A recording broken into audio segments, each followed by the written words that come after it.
Hello, everyone, and welcome to the 8th episode of Off the Cuff.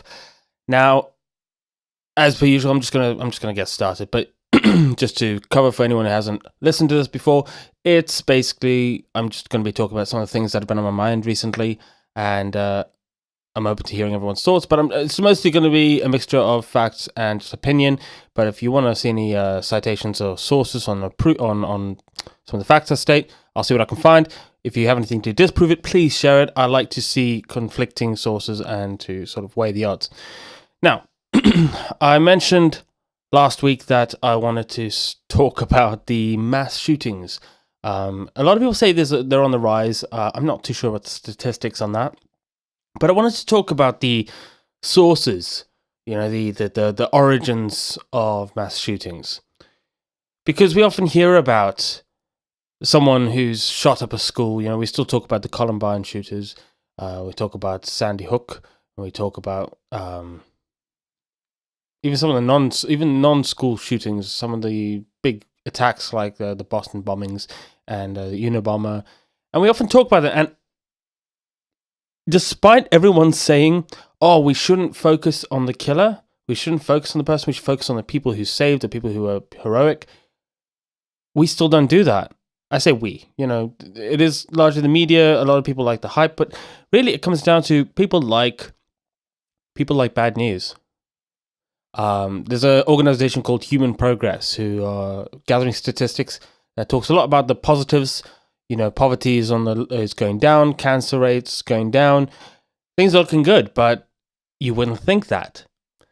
And basically, it just seems people like to think things aren't doing well. Maybe because it justifies where they are in their lives. But, when you look at the topic of mass shootings, it's just people like to feel like they've been justified. Like they do something rash because people don't take them seriously.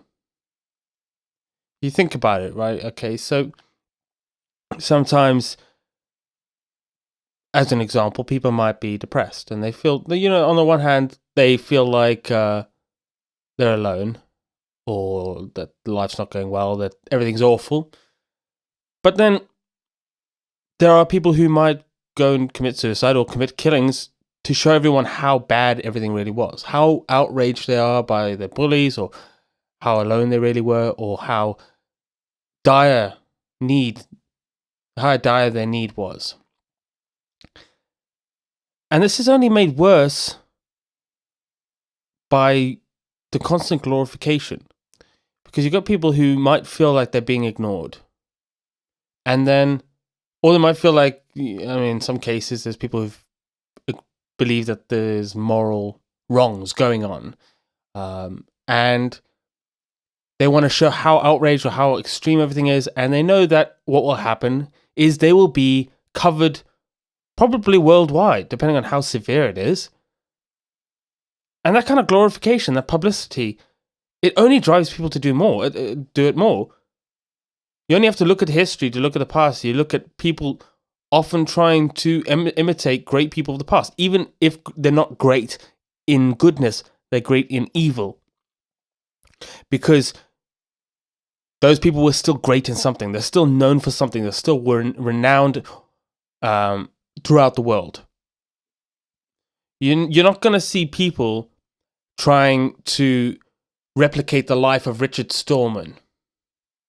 You're not going to see people trying to replicate the life of, I'm trying to think of someone no one's heard of. But basically, you get my point. If they haven't heard of the person, they're not going to try and copy them. Because people are bound to try and imitate that of the past. You're going to have people who try and be the next Facebook. You're going to have people who try and be the next Wright brothers. You're going to have people who try and be the next Unabomber. And that's just the way things go. And so, even if you were to only show them in a negative light, these killers, you'd still be giving them tons of publicity. And ultimately, I think, really, as of late, because then you got to think about this, right? Okay, so people are doing it because they want to maybe imitate it, they want to replicate it, or they want to be taken seriously. So then their motives imply that they're not being taken seriously, imply that they don't have a purpose that is better than killing a bunch of people or than living in infamy or dying in infamy. So, you got to just think about it. The real causes in the end then come down to a loss of purpose, a loss of morality, a loss of just self-confidence. Self-confidence isn't the right word. But people are growing up, a lot of young people now, I hear talk about suicide a lot nowadays. I hear a lot of people joking about it. A lot of people saying they're depressed. A lot of people saying they have PTSD. Until I was about 16, I'd never really heard much of it at all. I knew people could commit suicide and all that, but no one really talked about it. No one ever took it seriously. It's not something you do. It's not an option. Because you see, life is bloody difficult. It's more difficult for some than others. It's not fun. You can have moments of joy and happiness, and you ought to remember those and cherish them. But life is not a walk in the park. Nor should it be. Because a lot of these people who end up deciding to commit murders do so because they don't really have any other challenges in their life. And they end up feeling empty in their lives. Because when you've got a purpose, you've got something to focus your mind on, focus your heart and your everything, all your energy into. When you have nothing to focus your life on, you will latch onto almost anything. So I really feel like the glorification of killers and murderers is never going to help. And a lot of people are aware of that. And some people are aware of mental health issues. But I don't really see that commonly. I don't see people discussing the issue of purpose, of having something to dedicate your life towards. There are people who sometimes find their purpose in helping those who have no purpose. And that's great. But you only have to look to people who have come out on top. I'd use the example of Elon Musk because he was bullied crazily in his school years. And look at where he is now. Now I know he doesn't make light of what happened to him growing up, but he didn't allow it to be a crutch. And he found a purpose. He found something to do. And now he is amazing in the stuff he's achieved. You can say whatever you want about his personality. His achievements have been great. I'm going to move on a bit forward. I saw a discussion going on online. People were talking about whether there should be punishments for false rape allegations. Now, I have a rather my views on the prison system, on the legal system, is that of rehabilitation and of when punishments are served, they are ended. That every person should be able to repent, to put it one way. Everyone ought to be able to find their way back to normal life. To punish people for the rest of their lives for something they've done means they have no hope of ever going back. And yes, there are some people who do not want to go back. There are some people who will just continue to do wrong or to commit crimes. A good example might be Charles Bronson. No matter how many times he went to jail, no matter how many times he was released, he picked a fight constantly. And he did change in his older years, apparently. He did calm down, and he donated money towards, I think it was brain research or something, but basically just, because clearly, obviously, a guy who wants to fight constantly, something's going on up there, and he knew it. Now, I was having this discussion. I saw a lot of people saying, yes, there should be punishments for false rape allegations. Yes, where they should go to jail. They should go for the same amount of time that the person who was, the same amount of time that the person who they accused would have gone for.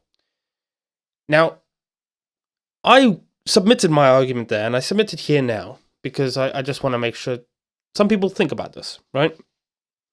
What happens if someone accuses someone else of rape, falsely, as proven, And they didn't realize it was a false rape allegation. They genuinely believed that that person sexually assaulted them or raped them.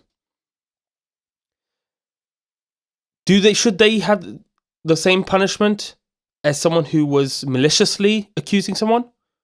Think of different types of, you got homicide, you got manslaughter, you got first degree murder. They're different things. Different types of crimes. Because there's a difference between whether it's an accident and if it's on purpose, if it's malicious.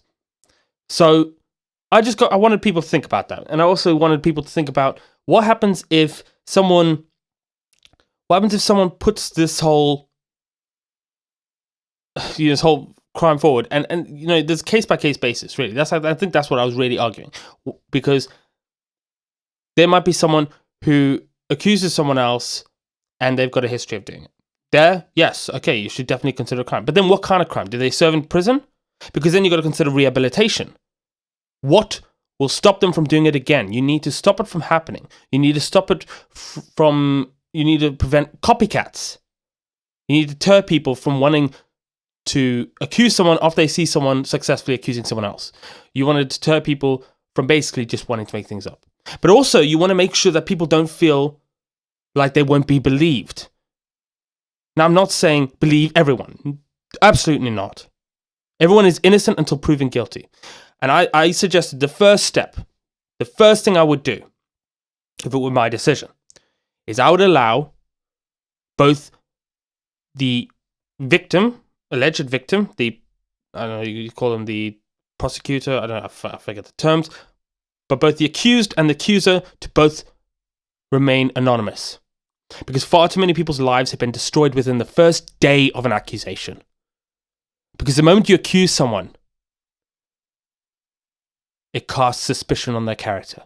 It ruins their character. You only have to look at this case of Kavanaugh in the US, where 3 women accused him, one of them had no corroborating evidence, and the 2 others admitted that they lied. They withdrew their accusations. As far as I know, anyway. Brett Kavanaugh's character is permanently tainted, and there are some people who still insist that he did it. Without a doubt. He's not going to be able to walk away from that. So I think anonymity is an important thing. And I just want to make sure people think about that. You want to see justice done, but you also want to see people able to walk back from something they've done. Or you want to prevent it from happening in the first place. Now, another thing I wanted to talk about, and this actually harks back to just what I was talking about, the mass shootings. We often see these progressions that go on. The first thing that brought this to my mind was the waves of feminism. I think we're, in the third or fourth wave now? I might even be further than that.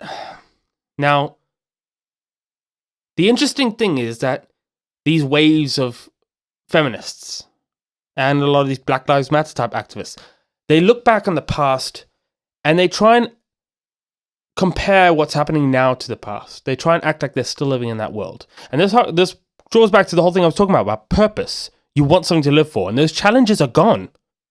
Legally, institutionally, they're gone. And in some ways, especially for women, they have it better. Now, I just find that interesting, the way that you end up with these progressions. You end up with, every time, say, the women's marches, the feminist movement, they achieved something, and then they got to push it further. They got to go to the next one, and they got to try and act like nothing's improved. It's still the same. It's still just as bad. And it's the same thing about, like, there's people trying to relive causes of revolutionaries in the past. You know, you got people who are idolizing Che Guevara, and they're trying to praise the socialist movements of the past, which is honestly horrible. And it just seems very peculiar, because you've got here this group of people who want progress. They want to see the world improve. But the only improvement they can make is based on the backs of the previous improvements. Now, yes, you could say, like, if I use Elon Musk as an example, again, he's built his rockets off the backs of existing rocket industries, and he's built his cars off the backs of existing electric cars. But there's new stuff. How about this? Okay, so Elon Musk started an organization called Neuralink, and Neuralink seeks to build brain-machine interfaces that will allow a human to have another voice in their head that is an AI. There's a whole massive article on a website called Wait But Why. Excellent articles, definitely worth reading. It's a long read, but it's worth it. And it just describes, how you would get used to this other voice in your head, but it would be able to solve this problem we've got. When we want to interact with the world, we're limited by our hands. Our brains can think faster than our hands can react, because the signals have to travel from your brain to your fingers, to your hands. It takes a while. And it only takes a few milliseconds, or even shorter than that, but it's slower than a computer. And so if we were able to interface with a computer completely, we would be able to do things so much quicker. And another example is you've got to look at the evolution of AI.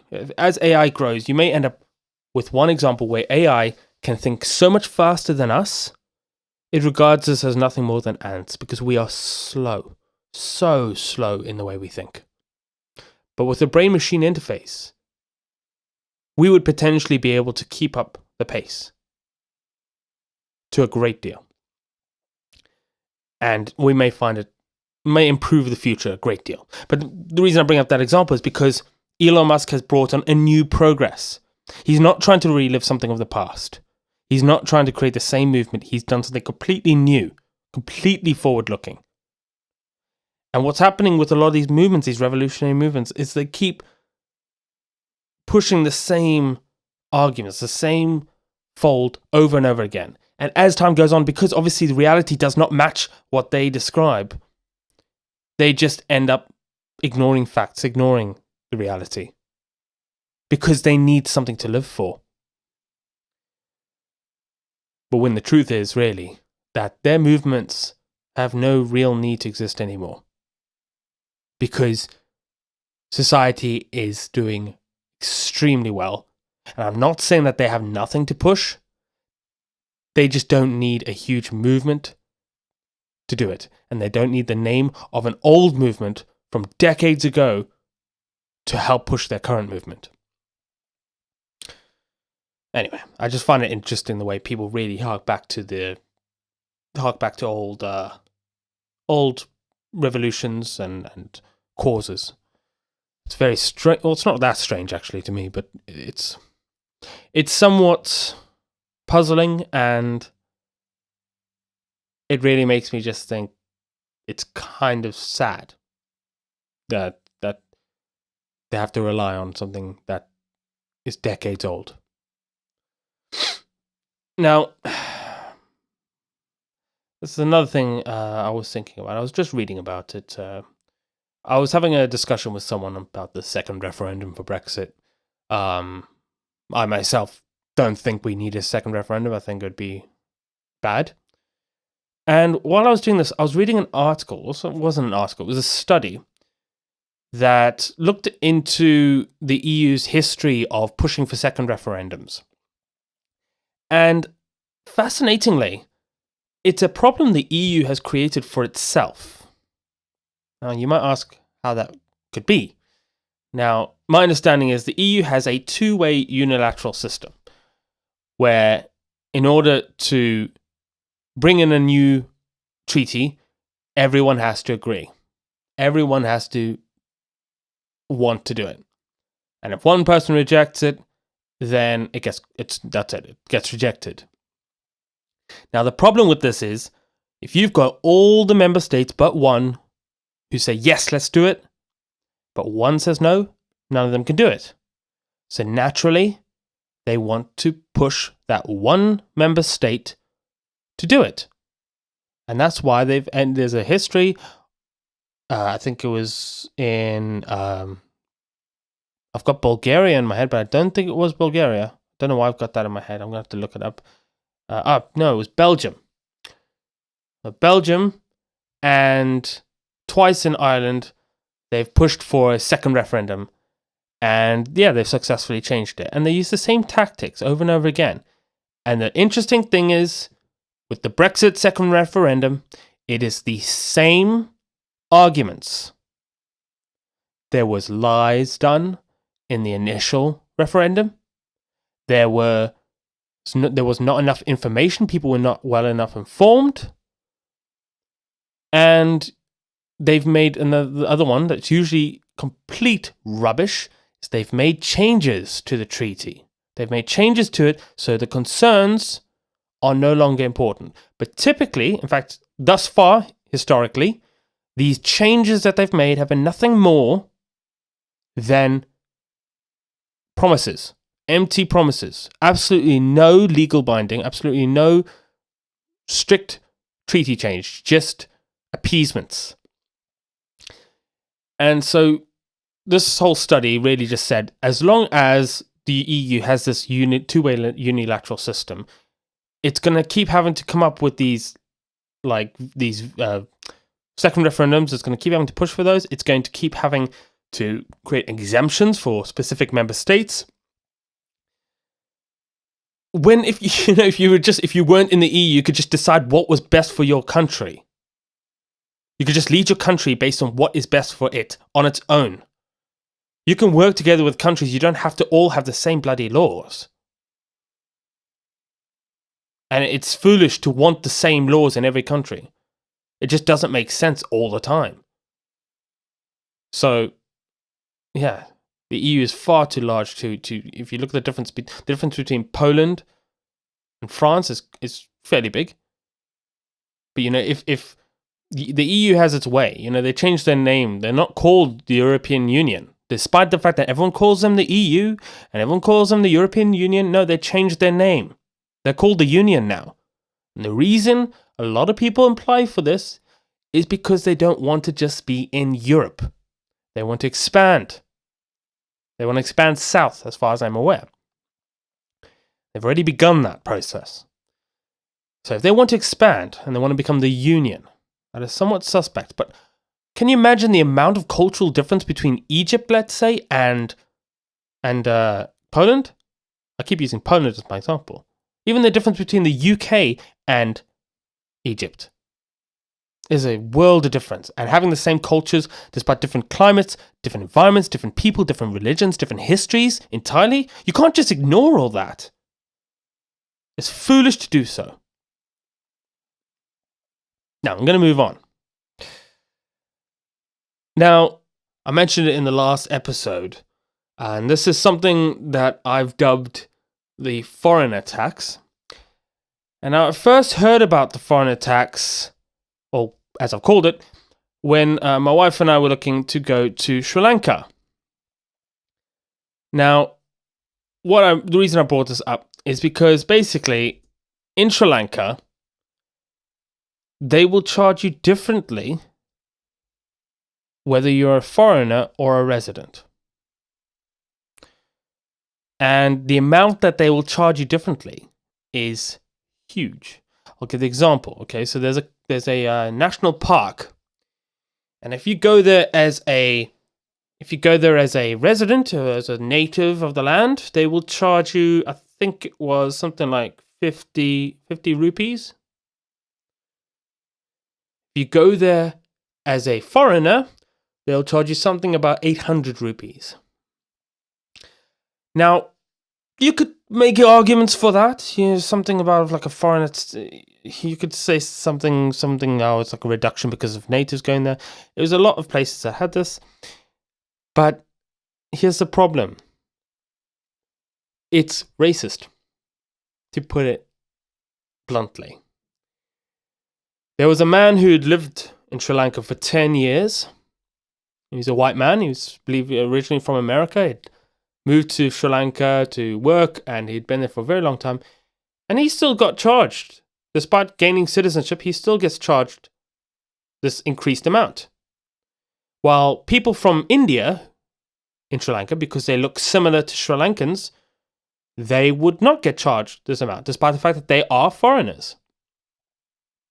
Now, we go on and on about the whole racism in America and the UK. Where is the outcry for that?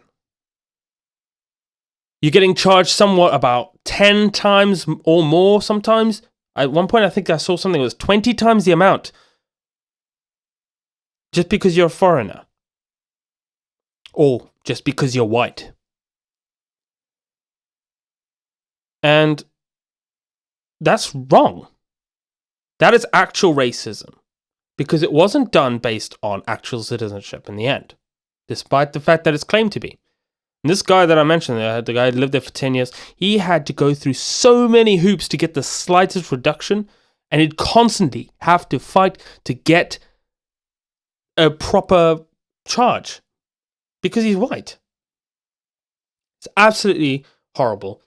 And I know that Sri Lanka is not the only country that does this. I haven't researched all of them, but I just thought, I've not met anyone who heard of this. But personally, I think it's wrong. It's absolutely wrong. If you're going to charge people more, I mean, you already have to pay to go to the country. You have to buy a visa, which makes sense. That's understandable. You know, it's a travel cost. You've got to do all sorts of stuff to get you in the country, and then you need to keep track of who's going in and out of the country. You got to go through all sorts of authorization procedures. I believe the Sri Lankan government obviously contacts the British government when my wife and I went to Sri Lanka, so that makes sense. But getting charged to go to a national park, I think. Some of the times they charge it because obviously that they are worried about the mess that foreigners will make. But that's still racist. Because then you're assuming that white people won't understand and they'll make more mess. Which, if I'm going to be... like, if personally, I've seen many different cultures. And I'd say that British culture and American culture are not the messiest. There are Americans and British people, there are people from Western countries who make a hell of a mess and are incredibly obnoxious and rude, but most of them don't go to Sri Lanka. Now, I've got one more thing I'm going to talk about, and that's this little thing I heard about just recently. I'm going to read it out a bit. It was this, I think it was, I don't know if it was the last episode. I don't think it was, no. The episode before last, we were talking about the definition of hate speech. That was I believe it was episode 6. And basically, I came across this new thing now, which is the definition of Islamophobia. I'm completely stuttering there. So basically, the all-party parliamentary group have put together this definition of Islamophobia, and it's being adopted all across the UK. And it's quite ridiculous. Some of them make sense, yes, but a lot of them don't. And let's keep in mind that hate speech laws are already in effect. It is already a crime, and I believe wrongly, it is already a crime to call out, to say something that is prejudiced or perceived prejudice against someone's gender or perceived gender, race or perceived race, religion or perceived religion, ethnicity or perceived, it goes on. It's all subjective rubbish. But here the all-party parliamentary group came up with this definition, and so just briefly I'll just go over these. So it's calling for aiding, instigating, or justifying the killing or harming of Muslims in the name of racist/fascist ideology or an extremist view of religion. Now, I don't know how you define this racist fascist ideology or how you define an extremist view of religion. I know plenty of atheists who have an extremist view of religion in the sense that they think it should be abolished. Making mendacious, dehumanizing, demonizing, or stereotypical allegations about Muslims as such, or of Muslims as a collective group, such as, especially but not, wow, this is a complex language, or of Muslims as a collective group, such as, especially but not exclusively conspiracies about Muslim entryism in politics, government, or other societal institutions, the myth of Muslim identity having a unique propensity for terrorism, the claims of a demographic threat posed by Muslims of a Muslim takeover. What a tripe! Bloody hell. The myth of Muslim identity having a unique propensity for terrorism. Yeah, maybe the myth of Muslim identity, but there's a difference between ideology based on a religious text. And I have absolutely no doubt that this book, this definition was written by people who have absolutely no understanding or a one-sided understanding of Islam. I highly recommend that you listen to Bill Warner and Imam Tawhidi, because they are exposing so much of the rubbish within Islamic texts. And I mean the religious texts. Accusing Muslims as a group of being responsible for real or imagined wrongdoing committed by a single Muslim person or a group of Muslim individuals, or even for acts committed by non-Muslims. Okay, I don't think that you should accuse all Muslims as a group for something, but Muslims and Islam are different things. You can accuse the books of Christianity, you can say all you want about the Holy Bible, but you cannot blame all Christians for something done by one Christian. But you can blame the book, because it's a book that people are going to read and interpret their own way. Accusing Muslims as a group or Muslim majority states of inventing or exaggerating Islamophobia, ethnic cleansing, or genocide perpetrated against Muslims.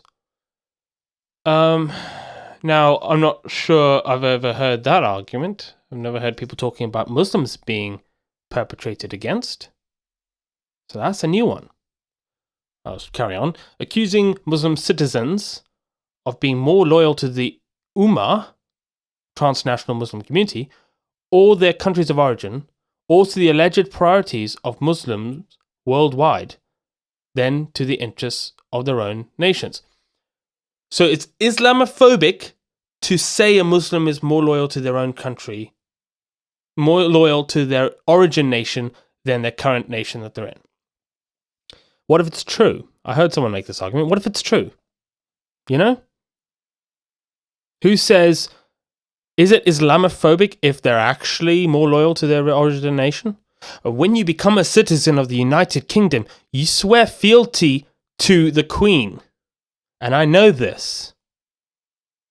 You could swear on the Bible, or you can affirm it, but basically you say that you will be a loyal citizen of the Queen. And I know this because I did it. So, yeah. And I don't consider myself more loyal to South Africa than to the United Kingdom. I have great friends in South Africa, and I love South Africa. It's an amazing country. But the United Kingdom is where I live right now. And it's the country that I'm a citizen of. I am a dual citizen, but, you know, that's only to make things easier for travel, really. I do have links to my country of origin, but I consider myself British now. I've been here for too long. This is the country in which I work, and the country in which I will stay until it becomes impossible for me to continue to do so. In which case, I won't go back to South Africa. I'm going to find somewhere else. Okay. Denying Muslim populations the right to self-determination by claiming that the existence of an independent Palestine or Kashmir is a terrorist endeavor. Now, that's not necessarily Islamophobic, in my opinion, because the nation of Palestine might be majority Muslim, but that doesn't make it a Muslim nation, does it? Is the United Kingdom a strictly Christian nation? Because I don't hear anyone saying that it is. Therefore, if you say Great Britain should end, is that, I don't know, Christian phobic? Yes. And applying double standards by requiring Muslims behaviors that are not expected or demanded of any other groups in society, e.g. loyalty tests. Okay, yes, I wouldn't say you should do that. And even if you did, look up taqiyya, okay? Muslims can lie through their bloody teeth if it suits their religion. Using the symbols and images associated with classic Islamophobia. Now that is subjective. I mean, yes, I know the Nazis had a symbol, but that symbol is also the symbol of other groups, which now they can't use it because the swastika has been adopted by many different things. And lastly, holding Muslims collectively responsible for the actions of any Muslim majority state, whether secular or constitutionally Islamic. Now, I have mixed feelings about that one. I do think that individuals are responsible for their actions, but depends on the whole thing. You could hold the state responsible if the state funded it, could you not? People blame the United States for what's going on in the Middle East because they sent their soldiers in there. Or what, do we hold the individual soldiers who went down there responsible and not the leaders? It's not Islamophobic to accuse a nation if a new nation has funded terrorism, and it can be proven. It is not Islamophobic. It's fact. Now that's all from me tonight. I don't really know what I'm going to be talking about in my next episode, but I'm probably going to cover something. Sargon covered it recently. I want to give my own little opinions on it, which is that of this whole blackface thing. That will be interesting. So, we'll talk about that in the next episode. Till next time, if you have any questions, your own opinions, your own facts, your own anything, please leave a comment down below. And obviously, I'll probably respond because at this point, I'm not exactly swamped with comments, am I? But I'm open to any input. And if you want to hear more about some of the stuff like the foreign attacks, which I can definitely share more information on, and this definition of Islamophobia, I can share any links, anything I've found, or I can find more if necessary. That's all from me. Till the next episode. See ya.